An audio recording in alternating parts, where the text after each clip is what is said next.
আরে সাদা দাদা নেই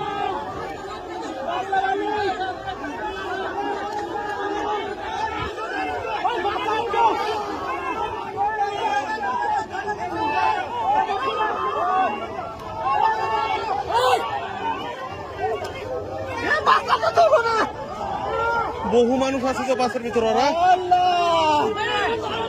আর তো মানুষ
নৌকা চোহরা এদিকে আসেন এদিকে আসেন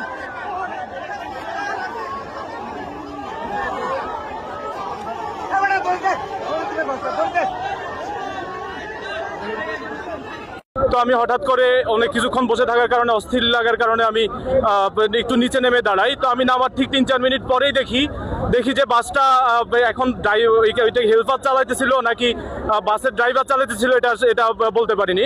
তো বাস দেখে আনুমানিক 25 থেকে 30 স্পিডে সোজা বরাবর এসে ডিরেক্টলি এসে নদীতে পড়ে গেল। ঈদের সময় পুরো বাসই লোড ছিল, একটা সিটও ফাঁকা ছিল না। আনুমানিক 5-7 জনের মতো আর কি ওরা উঠতে পারছে, বাকিরা উঠতে পারেনি। আর আনুমানিক বাসের মধ্যে 8 থেকে 10 জনের মতো শিশু ছিল, আর পুরুষ মহিলা কয়েকটা লাশ অলরেডি নিয়ে গেল।